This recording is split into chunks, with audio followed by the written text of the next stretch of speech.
Minsan ay may nagtanong sa akin, Attorney, luma na po ang Intod versus Court of Appeals. Valid pa po ba ito?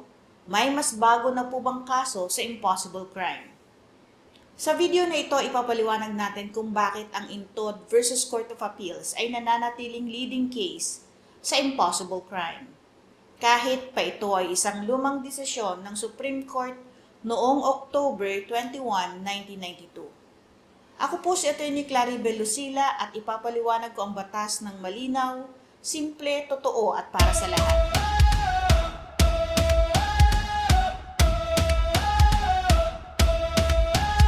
Taong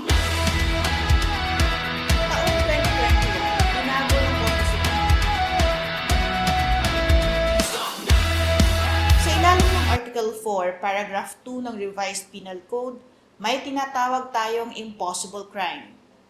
Criminal liability shall be incurred by any person performing an act which would be an offense against persons or property, were it not for the inherent impossibility of its accomplishment or on account of the employment of inadequate or ineffectual means. Ibig sabihin, may criminal intent, ngunit hindi kailanman maaaring magresulta sa krimen dahil sa legal o factual impossibility. Sa kasong ito, si Intod ay may malinaw na intensyong pumatay. Nagpunta siya sa bahay ng biktima at pinaputukan ang silid, kung saan inaakala niyang naroon ang target. Ngunit ang mahalagang detalye, walang tao sa loob ng silid.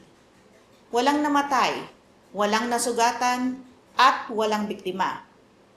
Nang nilitis si Intod ng Regional Trial Court, he was convicted of attempted murder. At nang umapila sa Court of Appeals, pinagtibay ng korte ang conviction ni Intod na guilty of attempted murder. Subalit nag-file siya ng petition for review ng desisyon ng Court of Appeals sa Supreme Court. Ang naging desisyon ng Supreme Court, walang attempted murder. Ang krimen ay impossible crime.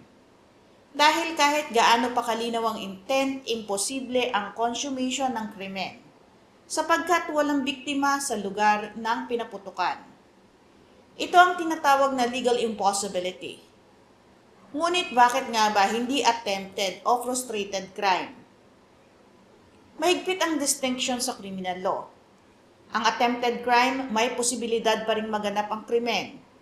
Kapag frustrated crime naman, nagawa na ang lahat ngunit hindi natuloy dahil sa dahilan ng independent of the will of the offender. At kapag impossible crime, kahit anong gawin, hindi talaga pwedeng mangyari ang isang krimen. Sa Intod case, walang posibilidad na mamatay dahil walang tao o target na nasa loob ng bahay. Valid, binding, at authoritative pa rin ang Intod case. Patuloy pa rin itong ginagamit sa bar examinations, law school discussions, at judicial reasoning. Sa batas, hindi mahalaga kung luma ang kaso. Ang mahalaga ay kung ito ay hindi pa binabawi o consistent pa sa batas at malinaw ang doktrina. Tandaan po natin, hindi lahat na may intent ay automatic na may attempted o frustrated crime. Sa criminal law, hindi sapat ang masamang intensyon, kailangan din na may legal na posibilidad ang krimen. Kung ikaw ay law student, bar examinee o nais mong unawain ang criminal law sa praktikal na paraan, ang Intod versus Court of Appeals ay kasong dapat mong basahin at unawain. Patuloy po kayong manood, magtanong at matuto ng tungkol sa batas. Magandang araw po, ako si Atty. Claribel Lucila.